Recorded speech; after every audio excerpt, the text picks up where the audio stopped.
মাছ তো গরম, আর গরমের মধ্যে যে মারা কিভাবে রান্না করে সেটা একমাত্র আমি এখন বিশেষ করে টের পাচ্ছি। সত্যি খুবই কষ্ট।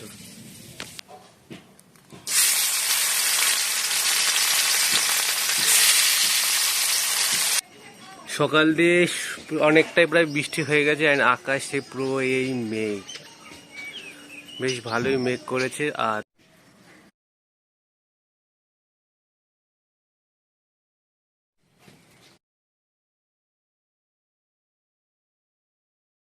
হে guys, good morning, welcome back to my channel. আজকে হচ্ছে সানডে অ্যান্ড অন্যান্য দিন যেহেতু অফিস থেকে, সেই কারণে কন্টিনিউ ব্লগটা বানানো হয় না, আর একটু একটু চাপে আছি পারিবারিক ব্যাপারে, তো সেই কারণে ব্লগটা কন্টিনিউ করা হচ্ছে না। আজকে হচ্ছে রবিবার, আজকে ভেবেছি যে প্রত্যেক রবিবারই ভাবি যে একটা ব্লগ কন্টিনিউ একটু বানাবো, কিন্তু প্রত্যেক রবিবার বিভিন্ন কাজের জন্য বানানো হয় না।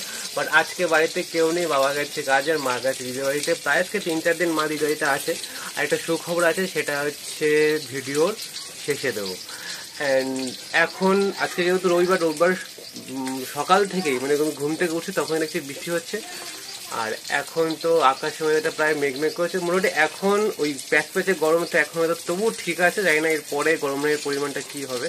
আজকে আবার অনেক কাজ আছে, তার আগে নিজে রান্না করতে হবে, বাবা আসবে খেতে, মানে বাবার আর আমার রান্নাটা মেনলি করতে হবে। আমি এখন সকাল থেকে কিছু খাইনি, চা খেয়েছি আপাতত। চলো আগে বাইরে ওয়েদার দেখাই, তারপর রান্না করবো যেটা সেটা হালকা পাতলা দেখো, বেশি দেখাতে পাবো না কারণ ওই এক হাতে তো সমস্যা হবে। তো চলো। সকাল দিয়ে অনেকটাই প্রায় বৃষ্টি হয়ে গেছে, আর আকাশে পুরো এই মেঘ, বেশ ভালোই মেঘ করেছে। আর তার মধ্যে ওয়েদারটা জাস্ট সেই। আর এই দেখো কি করছিস, চলো যা যাক ভিতরে। আমি বাইরে গেছি একটু ওয়েদারটা দেখতে, আর আমার এই যে রান্না করতে যেহেতু বসেছি, আর রান্না করতে গিয়ে দেখো পটলের অবস্থা কি হয়েছে, ঠিক আছে? কি অবস্থা পটলের আলাদাই ব্যাপার, নিজে হাতে সবকিছু করে এইটা করাটা একটু চাপের বিষয়। তো চলো ঝটপট রান্নাটা দেখে নিই, অ্যান্ড তারপর যেতে হবে আরেকটা কাজে আছে, সেখানে যেতে হবে। যেহেতু আজকে রবিবার অ্যান্ড সেই কারণে এখন প্রায় বাজে কটা বাজে,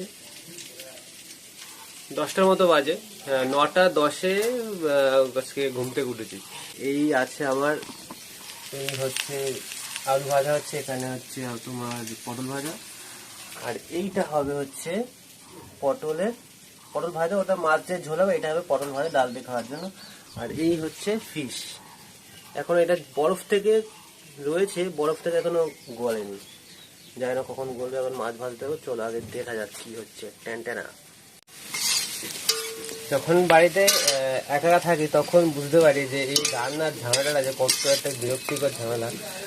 আর সত্যি বিরক্তিকর এই মা এই যে মানে কি বলবো, প্রতিদিন তো ঘুম থেকে উঠি, ঘুম থেকে উঠে অফিস যাওয়ার জন্য চান করি, চান করে মা ভাতটা খাইয়ে দেয়, জামা প্যান্ট পরি অ্যান্ড অফিস চলে যায়। এই যে রান্নার ঝামেলাটা, এই ঝামেলাটা সত্যি বুঝতে পারি না। আজকে 3-4 দিন ধরে বুঝতে পারছি রান্না করাটা যে কত ঝামেলা। আর তার মধ্যে যেই পরিমাণ গরম পড়েছে, এই গরমের জন্য এখান দিয়ে তো ঘেমে টান, এখানে টপ টপ করে জল পড়ে, বিকায়দা অবস্থা একেবারে।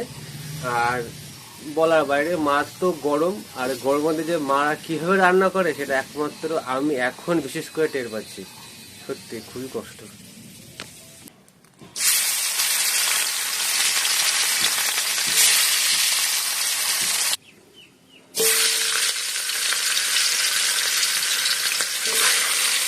কালকে রাত্রিবেলা ফ্রিজে যেহেতু লঙ্কা বেটে রেখেছিলাম, তাই আজকে আর এই একটা ঝামেলা থেকে মুক্ত। এই লাগা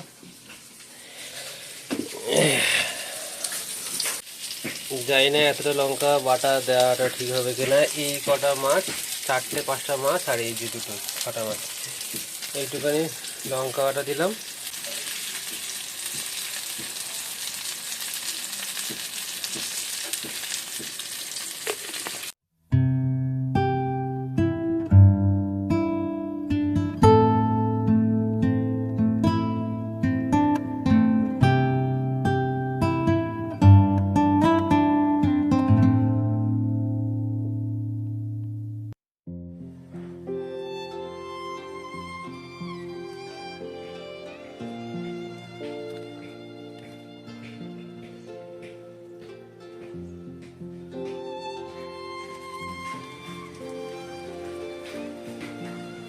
তো আমার রান্না কমপ্লিট। এই হচ্ছে পটল আলু ভাজা, ডাল করেছি, আর এই হচ্ছে মাছের ঝোলটা।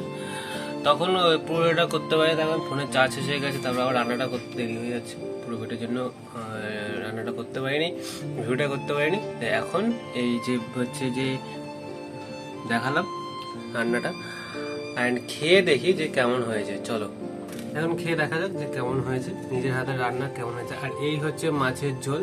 ফুড রিভিউ হচ্ছে না, নিজের খাবার তো, জাস্ট কেমন হয়েছে আর না সেটাই তোমাদের সাথে শেয়ার করবো।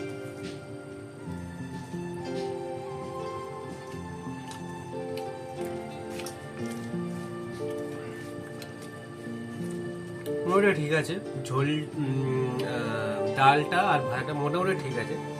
এবার মাছের ঝোলটা কেমন সেটা দেখা যাক।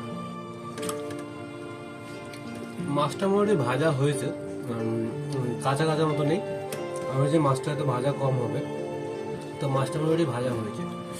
এখন ঝালটা এত পরিমাণে ঝাল হয়েছে, আমি তাও ঠিক আছে, নিজের খাবারই রান্না করেছি বলে খেতে হবে।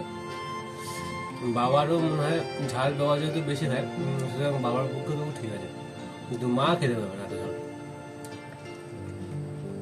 ব্যাস খাওয়া দাওয়া কমপ্লিট। এবার একটু গরমও লাগছে, আর বাইরে বৃষ্টিও পড়ছে, রেস্ট নেওয়া যাক। ব্যাস খাওয়া দাওয়া কমপ্লিট। এখন যেটা বলার সেটা হচ্ছে কি, আচ্ছা শুয়ে শুয়ে কথা বলছি এই কারণে মারাত্মক গরম, আর মানে অতিরিক্ত গরম ভালো লাগছে না, মানে রান্না বান্না করে একটু টায়ার্ড হয়ে গেছি। আজকে যাওয়ার কথা ছিল হচ্ছে শিয়ালদায় আমার ছোট্ট পুচকে একটা ভাগ্নি হয়েছে, তো সেখানে ওকে আনতে যাওয়ার কথা ছিল। তো ওখানে এখন আজ ফোন করলাম, বলতো যে তোর আসতে হবে না, জামাইবাবুকে নিয়ে আসবি। তো এটা দেখানো গেল না, যাওয়ার কথা সেটা আর হলো না। তো সুখবর এটাই যে আমার একটা পুচকি ভাগ্নি হয়েছে। আর আর বাড়িতে যেহেতু বাবা নেই, বাবা থাকলে আমি যেতাম। তো এটাই।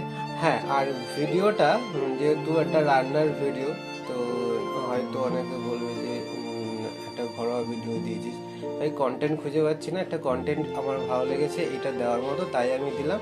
তার জন্য যদি কারোর কোনো অবজেকশন থাকে হোয়াট এভার, আমার কিচ্ছু করার নেই, আমার এটা করতে হবে তাই আমি করলাম। বাকিটা তোমাদের উপর। ভালো লাগলে অবশ্যই like, comment and share, subscribe করো। খুব তাড়াতাড়ি পুচকিটার একটা ছবি আমি আপলোড করব, একটু বড় হোক, একটু কয়েকদিন যাক, তারপরে।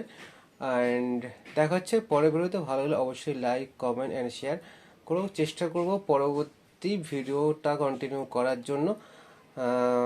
একটু সমস্যাটা না মেটা পর্যন্ত করতে পারছেন, তার কারণ হচ্ছে গিয়ে বাড়িতে কাজ হচ্ছে, এদিক সেদিক নানা দিকে, আবার ভাগ্নি হলো, তো এইসব কারণে কন্টিনিউ করা হয়ে উঠছে না। তো চেষ্টা করবো যে কন্টিনিউ করার। আমাকে একজন দাদা আছেন, তার একটা ইউটিউব চ্যানেল আছে ক্যামেরার সঙ্গী, তো উনিও আমাকে বলেছেন যে তুই ভাই ভিডিওটা কন্টিনিউ কর। তো আলটিমেট করা হচ্ছে দাদা, চেষ্টা করছি যে কন্টিনিউ করব, বাট একটু টাইম লাগবে। দেখা যাক কতদূর কী করতে পারি। চলো দেখা হচ্ছে পরের ভিডিওতে। ভালো হলে অবশ্যই like, comment and share. Tata, bye bye.